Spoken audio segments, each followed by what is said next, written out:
Muy buenas tardes, les saluda su servidor y amigo Armando Villa en su programa Impuestos Bajo la Mira. Que en esta ocasión vamos a tener un programa muy interesante y que viene, por supuesto, como una secuencia de los programas anteriores. Vamos a tratar en esta ocasión el tema de la extinción de las obligaciones en materia fiscal. Recordándoles que este es un programa que es en coproducción de MEFI TV, Capacitadores de Desarrollo Empresarial y Grupo Ramírez Mondragón y Asociados. Y para la conducción de este programa y por supuesto para platicar del tema, pues me permito saludar a mi estimado amigo, socio, colega, José. Buenas tardes, ¿cómo estás? ¿Qué tal, Armando? Buenas tardes. Bien, gracias a Dios aquí ya puesto para este gran tema. Con el gusto de estar aquí contigo y pues en este foro y con estas lluvias. Sí, ¿verdad? Bueno, pues ahora sí que el clima a veces no ayuda. Como no ayuda la naturaleza, igual tampoco ayuda a veces el clima fiscal, ¿no? No ayuda mucho el clima fiscal. Y fíjense que este tema que decidimos tratar con ustedes para platicar en este momento, parece que no ha sido suficientemente explorado por el gremio, pero sí muy utilizado, la realidad de las cosas. ¿Utilizado en qué sentido? Se van a dar cuenta ustedes que deriva mucho del tema de los famosos contratos, los convenios, pero vamos a llamarle nosotros cotidianamente obligaciones, José. Obligaciones, amigos. ¿Por qué? Porque de estas obligaciones, recordando que una obligación es un vínculo jurídico, ¿verdad? Un vínculo jurídico entre dos personas, una denominada deudor y otra acreedor. Y fíjense que esto todos los días, todo el tiempo estamos ceñidos en nuestra actividad cotidiana, llámese por virtud de una actividad laboral, una actividad académica.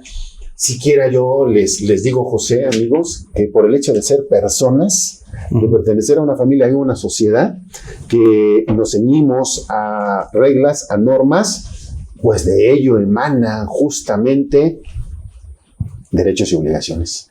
Y de esto vamos a tratar justamente el tema de las obligaciones en materia fiscal y en su vertiente de extinción. Vamos a ver hacia dónde, en dónde podemos nosotros ubicar esta extinción de obligaciones que pareciera que no tiene mucho sentido en la materia fiscal, pero la verdad de las cosas es que es demasiado relevante, José.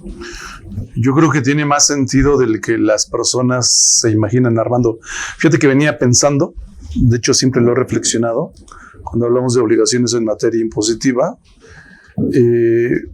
hay que recordar que cuando entre particulares, imaginemos tú y yo, celebramos un contrato de prestación de servicios profesionales, se me ocurre, nace una obligación, dos obligaciones.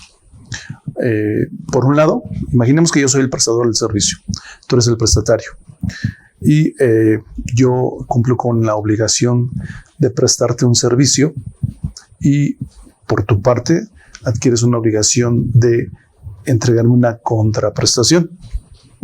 Entonces, cuando tú me entregas esa contraprestación, fíjate, estamos ante la presencia de estas obligaciones entre particulares, pero cuando tú me entregas esa contraprestación, en ese momento se detona otra obligación a cargo mío, a mi cargo.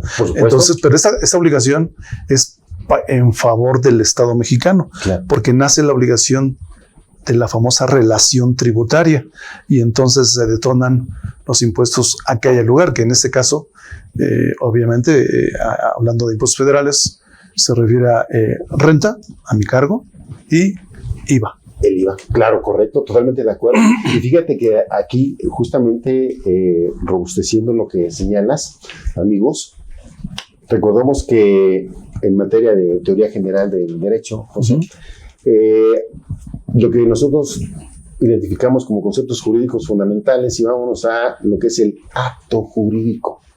Y el acto jurídico es la manifestación de la voluntad ¿de qué? De generar, de crear consecuencias jurídicas. ¿Qué es esto?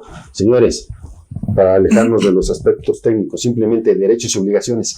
En el ejemplo que estaba señalando, José, en el momento en el que estás prestando un servicio, tú tienes la obligación de prestar el servicio. Por eso es, en este caso, bilateral. Prestas el servicio, ¿ok? En ese momento que tú tienes la obligación de prestar el servicio, así se firmó, pero al mismo tiempo tienes el derecho de que una vez que prestaste el servicio, tienes el derecho de que se te pague por ese servicio, ¿correcto?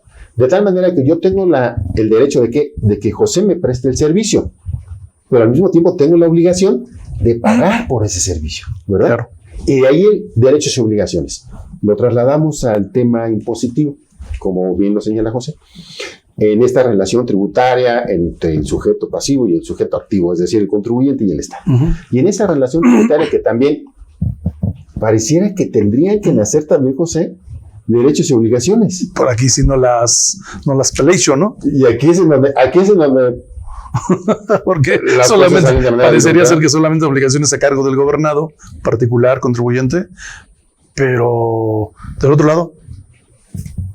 Aquí es en donde está, de alguna manera, distorsionado y viciado justamente el efecto de estos actos jurídicos. ¿Por qué? Porque se supone que al cumplir con la obligación del pago del tributo, consagrado en el 31 fracción cuarta, pues entonces nacería como ciudadanos el derecho, ¿verdad?, a exigirle al Estado, José, los servicios que como Estado tendría y debe, por norma constitucional, tener que prestarlos. Seguridad, salud, educación. Claro.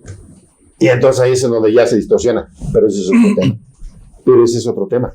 Es el ejemplo de lo que tendría que ser.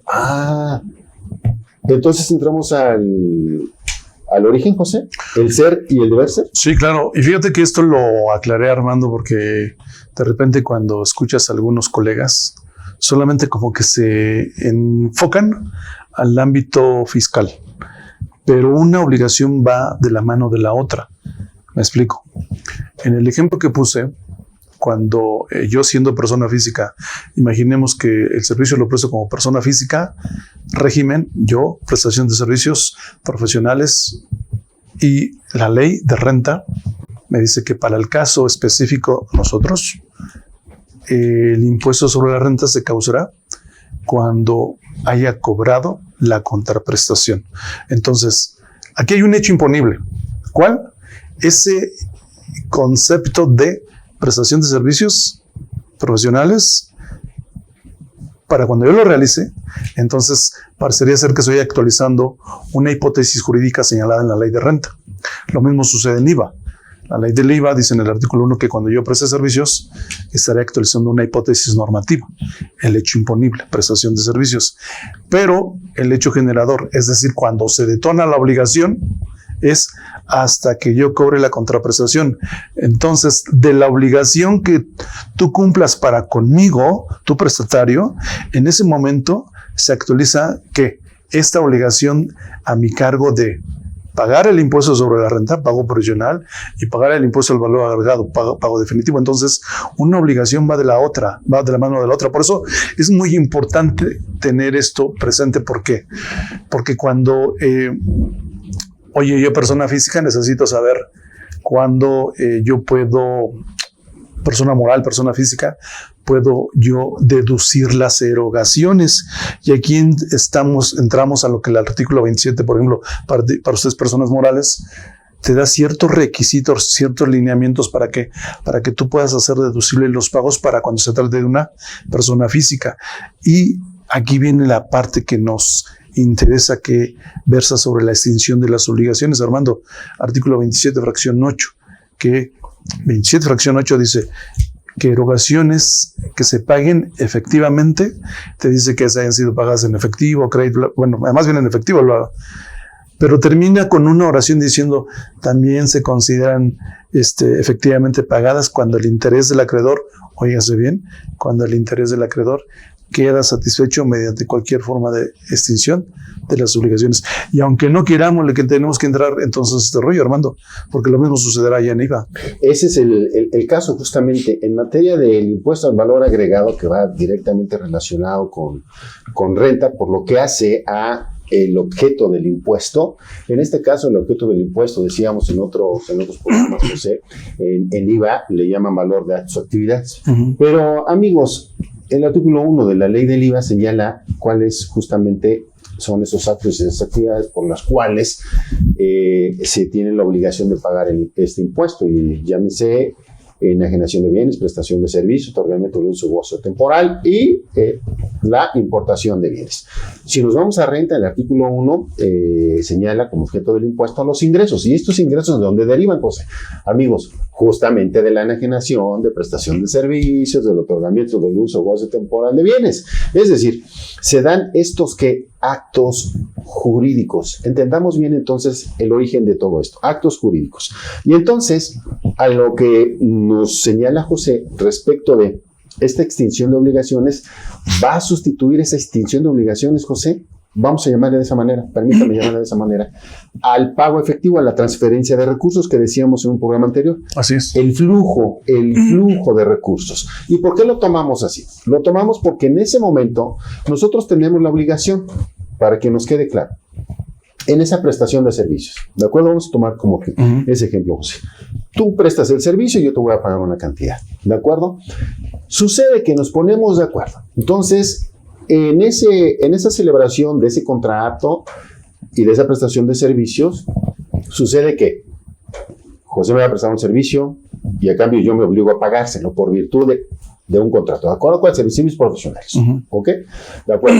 Sucede entonces que José, lo que decía, que va a detonar el hecho generador para el pago de renta cuando reciba el dinero. Así es. Y en ese momento yo voy a tener el derecho a deducirlo. Así es. En materia de renta y en materia de IVA, ¿verdad? También. Yo para efectos de ¿qué? De acreditamiento, y José para efectos de la causación del IVA. Así es. ¿Correcto? Y si nosotros lo pagamos, y si yo le transfiero por vía de una institución financiera, se nace ahí justamente la causación del impuesto y se acaba el problema. Pero vamos al supuesto. El supuesto que contempla la extinción de obligaciones, que no nada más tiene una vertiente de materia impositiva, que es lo que nos ocupa, pero es necesario también contextualizar que esto viene de la materia civil. Esto viene de la materia civil y tiene su origen en la materia civil. Esto es muy importante de tomarlo en consideración. ¿Por qué? Porque ya me prestaste el servicio, José. Y resulta que por alguna razón, pues sabes que no tengo para pagarte. Pero revisamos que previo a que me prestaras tú el servicio, sucede que previamente tenías una deuda tú conmigo. Es decir, yo te había prestado una cantidad de dinero inicialmente. Cuando José me presta el servicio, en ese momento yo me convierto en un deudor para José. De deudor. Yo le debo a José porque él ya me prestó un servicio, ¿correcto? Yo soy un deudor para ti. Sí, correcto. Y que José, que es para mí, es un acreedor.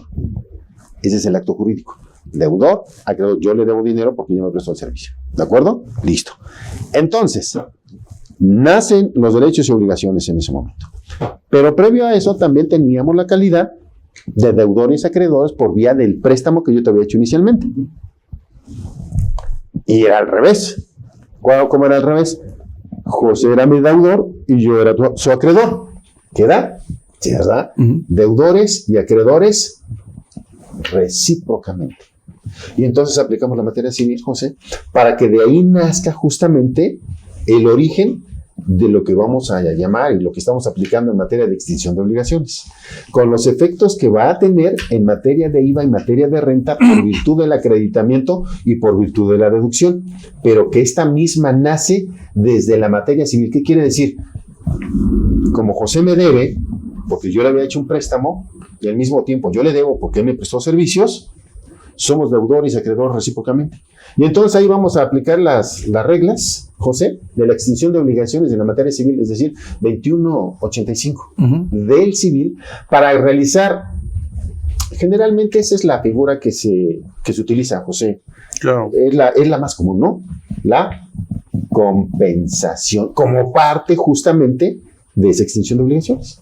Y fíjate que aquí es en donde entramos en ciertos temas que a algunos se les olvidó. porque partiendo del derecho civil aplicado al ámbito fiscal y con fundamento en ese 27, fracción octava, párrafo primero, última oración, quien para renta, tú lo podrías hacer deducible sin ningún problema. Para renta, para mí, también la ley de renta me dice que aquí también aplicaría y se causaría el impuesto sobre la renta. Fíjate. Pero ya cuando nos vamos a IVA, que no se les vaya a olvidar que la compensación por tema de jurisprudencia, bueno, que eso ya no aplica. Es correcto. Entonces, es en donde digo que se les olvidó, porque, a ver, fíjate, Armando, si analizamos a fondo, el primer requisito para IVA, para que sea acreditable, es que la erogación tenga su origen en una partida que sea deducible. Ojo, dice que sea, no que haya sido, ojo, que sea deducible en renta. Por lo tanto, si en renta se cumplió el requisito y es deducible y se causa el impuesto. Espérate, para generar conflicto. Bueno, el conflicto allá. Es muy conflictivo.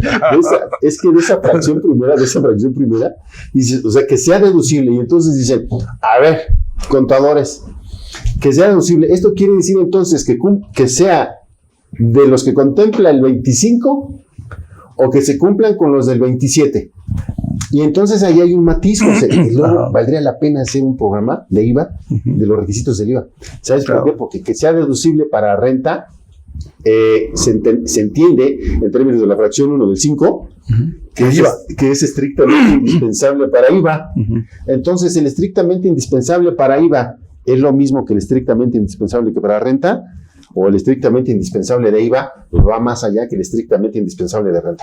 Lo dejamos ahí nada más como un punto para resolverlo posteriormente, ¿te parece? Y entonces yo sigo aquí siempre les digo a mis chicos, hagan de cuenta que es así, para que quede claro y en la vida se les olvide. Renta es la mamá, IVA es la hija. Entonces IVA, con la venia de la mamá, renta, si renta dice, sí puedes, pues en IVA tendría el permiso y lo podría acreditar. No tendría que haber tema. No tendría que haber problema. Sin embargo, la Corte dijo, no, sí hay problema. Sí. La hija no va, aun cuando tenga el permiso de la madre, porque no hay permiso de una jurisprudencia. Adiós. Correcto. Y eso justamente para que, bueno, si quieren profundizar en ello, revisen el programa anterior, que fue donde tratamos justamente el tema de que si en IVA, pues es o no es, ¿verdad? Con flujo, que fue lo que tratamos y tiene como base aquí. Y vamos a poner uno donde sí cause. Con ese mismo ejemplo, para que quede perfecto. ¿Te parece bien? Con ese mismo ejemplo. Y entonces, en ese acto jurídico que celebramos, en donde José me va a prestar servicios, José me dice, bueno, te voy a cobrar de honorario 100 masiva. 100,000, ¿verdad? 100,000 masiva. 100,000 masiva. No, 100 pesos. No, 100 pesos, porque ni en el Conalep, no estudiamos tanto para 100 pesos, ¿no? no hay forma. Ok, 100,000 masiva. Entonces son 116. Dejando a un lado el tema de las retenciones, ¿de acuerdo? Pero ya saben que son las retenciones del 10% en renta y de las 2/3 partes en IVA. ¿Listo? Ya llegamos al neto. Y es lo que yo le tendría que pagar, ¿correcto? Entonces, aquí hay un tema que es muy relevante y que también lo dejan pasar, José, que ya lo tratamos, pero que lo matizamos nada más en este momento. ¿Cuánto es el monto de la contraprestación pactada? El monto de la contraprestación pactada son 100,000. No el neto que le voy a pagar. No, la contraprestación pactada son 100,000 porque los 16 son impuestos y el impuesto no forma parte de la contraprestación pactada. Pero vamos a la extinción de obligaciones entonces. En ese momento yo tengo la obligación de pagarle. Al mismo tiempo, José tiene la obligación de pagarme a mí porque me debe, pero él me va a deber más. Yo le debo 100,000 y él me debe 200,000. ¿Ok? ¿Por qué? Porque yo le presté 200,000 previamente. Bueno, entonces, ¿cuánto es la contraprestación pactada? 200,000, dejando a un lado lo de los intereses, ¿no? Entonces, yo le debo 90 y tantos por el meteo y él me debe 200,000. Y en ese momento, entonces, platicamos, José. Entonces, a ver, José, yo te debo servicios, pero sabes que tú me debes una lana, tú me debes 200. ¿Qué te parece si lo compensamos? ¿No? ¿Estás de acuerdo en que lo compensemos? Y entonces ya nada más me debes 100,000. ¿No? ¿Estás de acuerdo? ¿Qué hacemos para esos efectos? Y ojo con esto, porque, miren, sucede que si no lo llevan a cabo, y de ahí la relevancia de traerlo, Si no lo formalizan, José, es decir, nada, nos ponemos de acuerdo. Sí, ya, claro. Vamos a compensarlo y entonces ya lo hacemos, ¿no? Ya no te pago, ya nada más me debes 100. Ya nos pusimos de acuerdo. ¿Con eso será suficiente? No, a que se acuerden aquí las personas que nos siguen, y acuérdense todos que de la boca solo los besos. Claro. Para todo lo demás, papelito habla. Luego entonces aquí hay que hacer un convenio. Totalmente de acuerdo. Y esa es la parte central, señores, de la extinción de las obligaciones. A ver, ¿qué es esto convenio? Bueno, váyanse al 1792 del civil y ahí viene lo que es el convenio. 1793 el contrato. Y van al 1794 y ahí vienen los requisitos de existencia. Requisitos de existencia. ¿Ok? De los contratos. Y entonces ahí vamos a celebrar un convenio, José, en donde vamos a extinguir esas obligaciones. A ver, ¿y qué les vamos a decir? Por la vía de, tenemos que aplicar 2185 de compensación de obligaciones, porque tenemos la calidad de deudor y acreedor recíprocamente. Lo vamos a compensar. Y entonces decimos, firmamos el convenio y decimos, vamos a compensar ¿cuánto? Hasta 100,000 pesos, ¿no? 100,000 pesos, entonces ya nada más me debes 100,000 pesos. Y entonces llevándolo al terreno práctico, José, ya compensamos los 100,000 pesos. Pero el matiz que estás haciendo se debe de tomar en cuenta. Sí, claro. Te refieres para el IVA.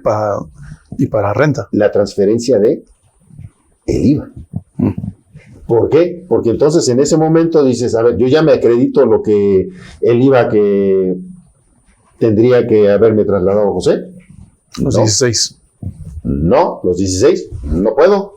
Porque por virtud de la jurisprudencia que dice José, tengo que transferir 16 a fuerzas.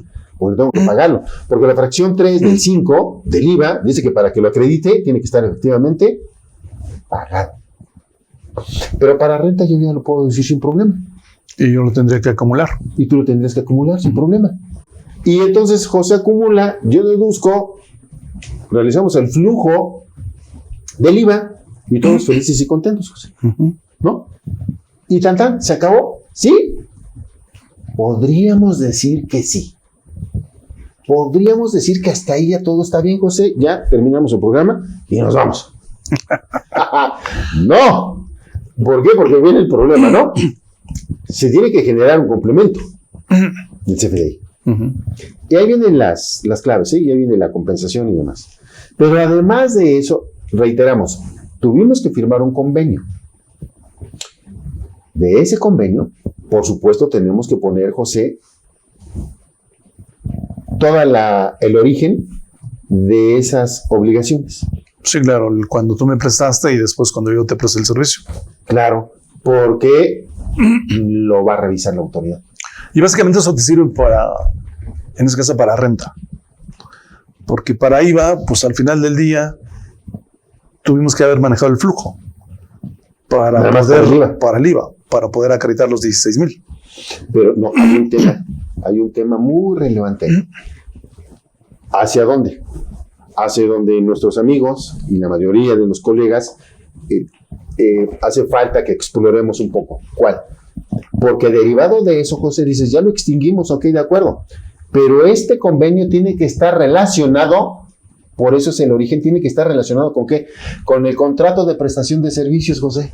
Así claro, digamos que va seguido de la mano, porque el contrato fue la creación de las obligaciones. Claro, nace. Cuando viene el momento de pago y tú dices, vamos a elegir la compensación, en ese momento se está extinguiendo, que es el tema que nos ocupa, se está extinguiendo, pero no lo extinguimos a través del contrato. No. Que fue el documento primigenio, sino viene el segundo acto que es el convenio. Listo, entonces diferencia entre contrato y convenio. El contrato crea, transfiere obligaciones, pero solo por virtud del convenio o se modifica o se extingue. Por virtud del convenio se extinguen, del caso que nos ocupa. Claro. La podemos modificar, cierto, pero a través del convenio es como se extinguen. Esto quiere decir que primero existió un contrato. Claro, como lo señala José. Y después, por virtud del convenio, lo extinguimos. ¿Y saben por qué? ¿Saben cuál es el problema allá afuera? Estimados colegas, amigos, contadores. Sucede que cuando dejan pasar esto, José... También de abogados. Hay algunos que no saben. Fiscalistas también. Hay algunos que no saben. No saben. Sí, es cuando lo entran al fondo. Sucede, señores, sucede que les va a pedir la famosa materialidad, José. Claro. Materialidad. Fondo.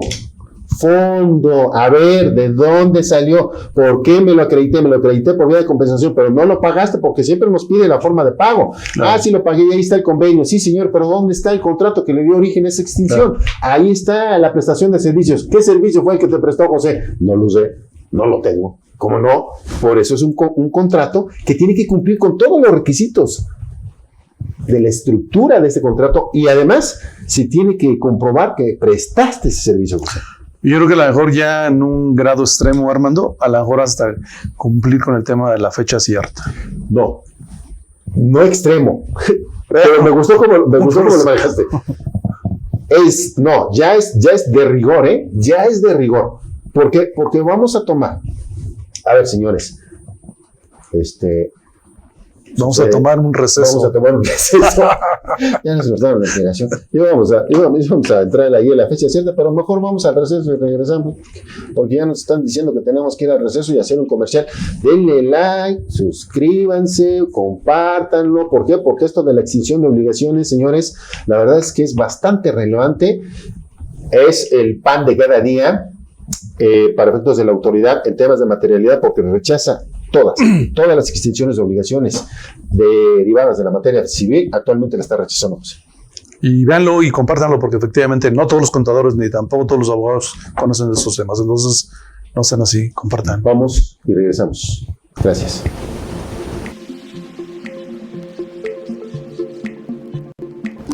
Hola, mi nombre es Hipólito Romero y tengo el gusto de invitarte al próximo curso que daremos aquí en IMEFI relacionado con el tema cómo atender una visita de inspección de la STPS. En este curso, que también lo trabajaremos vía taller, vamos a conocer las obligaciones y derechos que tienes antes, durante y después de una inspección de trabajo. Haremos particular énfasis en todo lo que debes contemplar para que des una debida respuesta ante la autoridad y estar debidamente preparado. Conocerás cómo se desarrolla y cuáles son los derechos que durante la inspección podrás acreditar y cómo defenderte. Y en dado caso, también las acciones conducentes para evitar la imposición de una multa una vez que la autoridad termina esa visita y tienes tiempo para resolverlo. Tenemos todos esos elementos y creo que serán de utilidad. Te esperamos próximamente aquí en IMEFI con tu servidor Hipólito Romero. Los esperamos.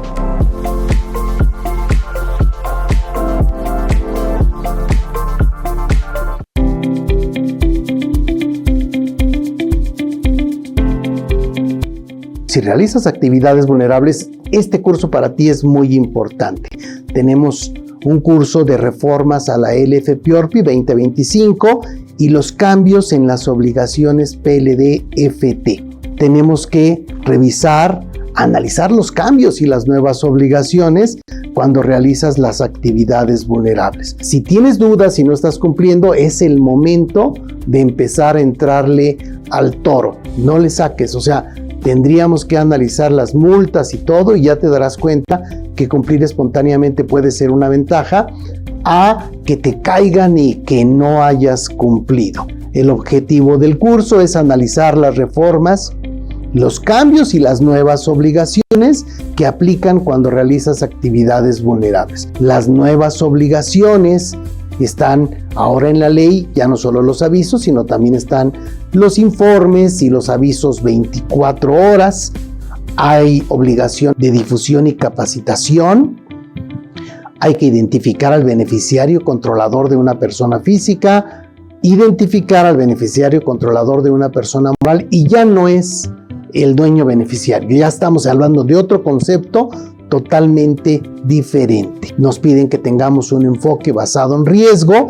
¿Y eso qué es? Bueno, es básicamente que podamos calificar el riesgo que tenemos como empresa que realiza la actividad vulnerable y también podamos calificar a el riesgo que tienen nuestros clientes. Necesitamos tener un sistema automatizado para hacer la búsqueda en listas negras y ahora los fideicomisos, si había duda, ya queda muy claro que entran dentro de como sujetos obligados. Ahora tendremos obligación de tener una auditoría interna si somos de bajo riesgo, de riesgo medio, y si tenemos un riesgo alto, te necesitamos un auditor externo para revisar que estemos cumpliendo adecuadamente. Y hay por ahí algunos temas relevantes como la parte de multas y sanciones en las que están haciendo un poco más sencillo el que podamos cumplir espontáneamente con nuestras obligaciones. No te lo pierdas, recuerda, es 31 de julio. Ahí nos vemos.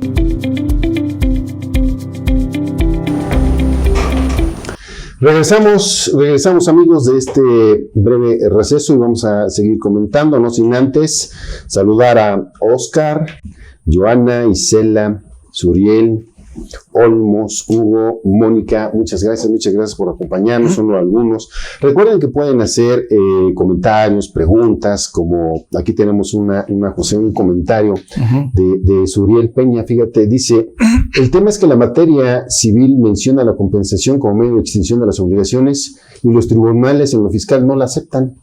José. Bueno, ya como lo habíamos comentado,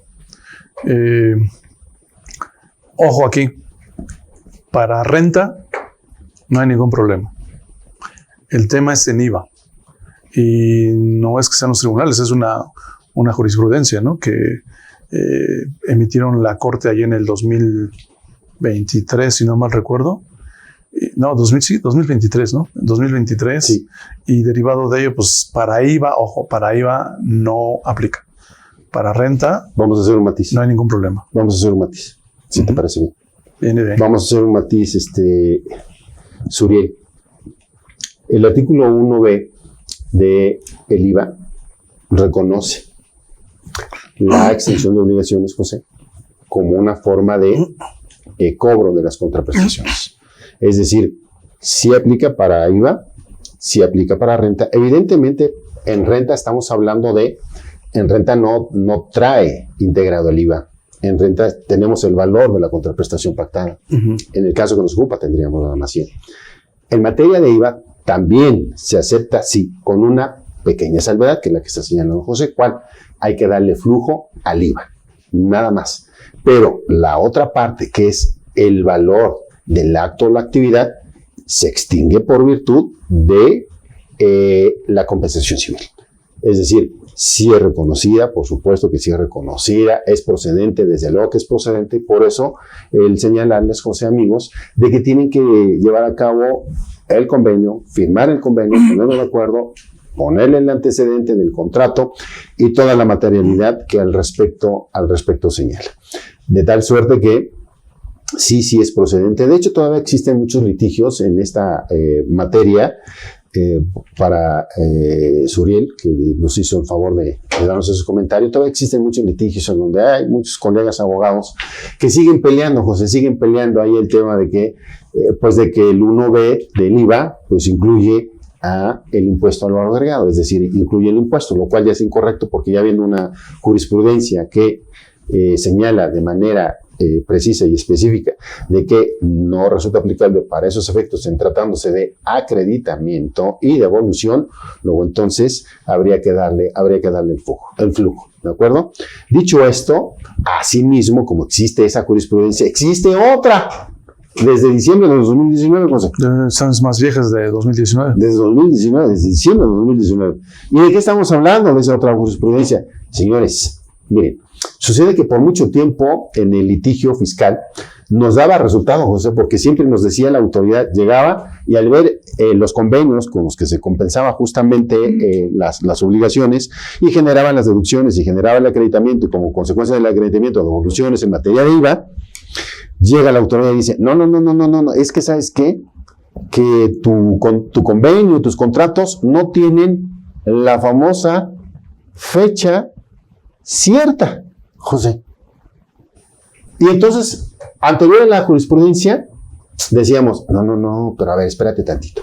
Sucede que las reglas que regulan los contratos, ya en materia civil, ya en materia mercantil, dentro de lo que es la forma de los mismos y los requisitos de existencia y de validez de estos, no me exigen la fecha cierta, José.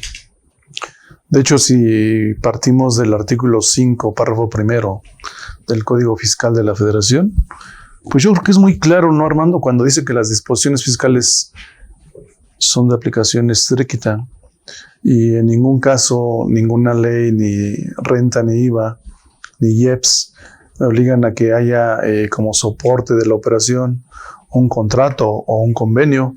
Sin embargo, derivado de, pues digámoslo como es, de actos fraudulentos que la autoridad fiscal encontró, pues hubo necesidad ¿Y que los contribuyentes realizan? Claro, hubo necesidad de implementar este tema de la fecha cierta, que no es otra cosa de que si tú realizas una operación ahorita, Armando, pues para que tenga validez legal, pues Fiscal. Ilegal. No, es ilegal. No. Tiene que suceder alguno de esos tres. ¿Cuál? Que haya sido registrado ante una instancia. 2, que haya sido protocolizado. O que uno de los signantes se haya petateado. Bueno, Ese es el tema de la fecha cierta. para efectos fiscales. Sí, ¿por qué? Para efectos fiscales, para que tenga validez fiscal. Fiscal. Ya. Porque imagínate tú, ¿por qué actos fraudulentos? Porque llegaba a una revisión en el 2018, pero correspondiente al 2015. A lo mejor un préstamo. Dineros por ahí que encontraban. Oye, ¿qué es eso? Pues fue un préstamo. El contrato, como tú dices. A ver el contrato. Y el contrato lo hacen en el momento. Lo bajaban. Lo bajaban de ahí. Oye, no, es que fue una aportación para futuros aumentos de capital. Exacto. A ver, y las actas, aquí están. Y veías, oye, estoy revisando 2015 y tiene fecha de protocolización 2018. No, mouse, Mickey. Esto es un fraude. Conductas indebidas que dieron origen justamente a eso. Y esa jurisprudencia, ciertamente, la realidad de las cosas que va en contra de la disposición específica que es el civil, José. Porque ninguna de las disposiciones del civil en materia de contratos me exige como forma, ¿no? como forma de contrato, No. salvo la venta de inmuebles, ¿verdad? Y el tema de la donación por un importe que exceda de 3,000, creo que 5,000. 5,000 pesos. Nada más. De ahí en fuera, Nada. ninguna. Y entonces dice, oye, ¿nos obliga a tener que dotarlo de fecha cierta? Sí. Sí, por supuesto. Entonces, yo lo que les recomiendo siempre es, señores, evítense problemas. Claro. Ratifiquen las firmas. Ratifiquen las firmas ante notario y se acabó el problema. Háganlo. ¿Por qué? Porque se los van a rechazar. Máxime cuando se trata de esta situación de compensación de obligaciones. Ratifiquen las firmas y ratifiquen las firmas del convenio y del contrato inicial, José. Sí, claro. Sobre todo, ¿no? ¿Por qué? Porque si no, entonces se los van a echar para atrás. Y entonces, cuando me refiero, y estamos hablando que se los echen para atrás, fíjense, les van a echar para atrás la deducción. Les van a echar para atrás el acreditamiento, pero no van a echar para abajo el ingreso, El ingreso. y la causación del IVA. Eso no. Y entonces podríamos vincular y hacer una referencia a la simetría fiscal, ¿no? Que ya dijimos que no hay en materia del impuesto al valor agregado. ¿Qué te parece, José, si elevamos un poquito más el tema? Viene de ahí. Amigos, colegas, para que sucediera la compensación por virtud del 2185, dijimos entonces que tenemos que reunir ambos la calidad de deudor y acreedor, ¿correcto? ¿Y qué pasa si por alguna razón no reunimos la calidad de deudor y acreedor y resulta que hay un tercero involucrado? Esto por pláticas de oficina, por no de cantina, de oficina, ya se fue otra vez, ¿Te acuerdas en el doctorado? Un grato por allá, esas parecen pláticas de cantina y todos se les fueron encima. Es el güey que menos sabía y se le ocurre hacer, pues por eso tenía ese tipo de opiniones, ¿no? Entonces que decía que era la época de pago de impuestos, ¿no? Que era la época de pago de impuestos. Bueno, vamos a elevarlo. Voy a esto. Sucede que no reunimos la calidad de deudor y acreedor, pero hay una tercera persona que tiene igual, ¿no? Una deuda con José. Mira, antes de que le avancemos, vamos a dar contestaciones ¿A quién? porque si no, luego dicen que no contestamos las preguntas. Ah, sí. Dice Isela, quién sabe qué, una cosa certificada o un cotejo expedido ante notario puede dar fecha cierta. ¿Una cosa certificada? Pues así dice. Una copia, cosa, ¿no? Sería una copia. Pues yo creo que sí. Una copia Pues así certificada. dice una cosa certificada o un cotejo. Bueno, Va a ser una copia certificada una copia o un certificada, cotejo. ¿no? Expedido ante notario puede dar fecha cierta. Sí. Si tiene fe de ahí del notario, obviamente, pues ahí con. Y viene Con otra firmas pregunta del de escritorio. Mariana Cervantes. Buena tarde. Entonces, para que sea considerada fecha cierta, ¿sería importante que se traten de contratos digitales? También es válido. Sí, también es válido. Lo recomendable es de que háganlo por escrito y ratifiquen las firmas. Evítense problemas, pero sí es procedente también. Sí es procedente. Y miren, si involucramos aquí, quizás a lo mejor eso lo haríamos en otro programa, no como consecuencia de este, pero sí en otro momento, porque hay una figura, José, en el civil. De hecho, hay dos en donde vamos a involucrarlas. Y nada más vamos a hacer un matiz rápido. El mandato y la transmisión de obligaciones. Si involucramos nosotros a un tercero, no reunimos la calidad de deudor y acreedor. Pero resulta que por ahí alguien dice, ¿sabes qué? Hay un tercero que puede Interesado en el negocio. interesado en el negocio. ¿Quién es el tercero? No sé, ustedes imagínense quién es el tercero, ¿no? Suena como a Sancho, ¿no? ¿Quién es el tercero? Porque también está involucrado? interesado en el negocio. Hay un tercero, siempre hay un tercero involucrado. Siempre No solo hay un en la tercero vida normal, interesado, ¿no? Siempre sino hay un también tercero en la vida. interesado. Entonces dice, bueno, ¿sabes qué? Y si hacemos una sesión de derechos o una sesión de deuda, porque ese tercero que le debe José me debía a mí. Y entonces sucede que me cede para que se cumplan los presupuestos. Es decir, que entonces José y yo pasemos a ser deudores y acreedores recíprocos, perdón. ¿Por qué? Pues porque hubo una cesión de un tercero, José. Transmisión de obligaciones. Sustitución de deudor y o sustitución de acreedor. Y entonces ahí tendríamos que revisar del 2029, el 2061 del civil, para ver que en sustitución de deudor se requiere, José, la autorización y el permiso del acreedor, pero en sustitución de acreedor no se requiere el permiso del deudor. Ah, ¿qué es esto? Pues así los vamos a dejar, José. Nada más de que si hay un tercero. Fíjate, involucrado, ¿no? y si les interesaría, yo siempre termino así alguna clase, Armando, para que luego no digan que, oye, el profesor fomentó el espíritu de la investigación. Ahí les va. Estos temas de la transmisión de obligaciones, párrafo 4 de la ley del IVA, hay una de estas que pudiera tener cabida. Y por consecuencia hay algunos que dicen, no se hace planeación fiscal con IVA. Ojo, es con un tema de esto, ¿eh? Nosotros no dijimos planeación fiscal. Nosotros no estamos diciendo de esa parte dice, por eso dije algunos otros. Yo nada más cité, digo, para que no nos diga nada, yo nada más cité las normas del civil relativas en la transmisión de obligaciones, el 2029, el 2061, ven el 2029 para la cesión de derechos y ven el 2051 para la cesión de deudas y se acabó. Y ya de ahí pueden ver si resulta o no resulta aplicable. ¿Por qué? Señores, esto es muy sencillo. En los grupos de empresas puede pasar, José. Sí. En los grupos de empresas puede pasar. Aún y cuando sean parte relacional. ¿Cuál es el problema? Pero no pasa nada. No pasa absolutamente nada. Es legal, es legítimo. Y si nos vamos muy lejos, muy lejos, quizás en otro tiempo y en otro momento también podríamos hablar de la famosa tesorería descentralizada.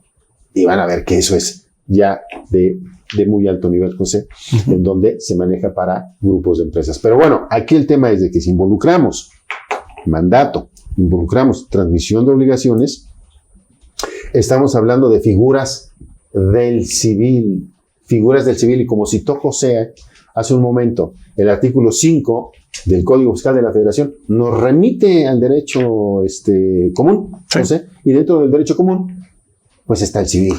Claro, no hay nada que vayas a sacar de la manga. el mismo 5 párrafo segundo así te lo permite. Te remite expresamente al derecho federal común. Listo, no hay problema. Es legal, es jurídicamente aplicable. De hecho, en la práctica civil se hace, se utiliza, por supuesto, desde luego. ¿Por qué? Pues porque hay copropiedad, porque hay partes relacionadas, ¿por qué? Pues porque hay un matrimonio, ¿verdad? ¿Por qué? Porque hay un concubinato, porque hay familia, porque hay hermanos, porque hay tíos, en fin. Es muy aplicable.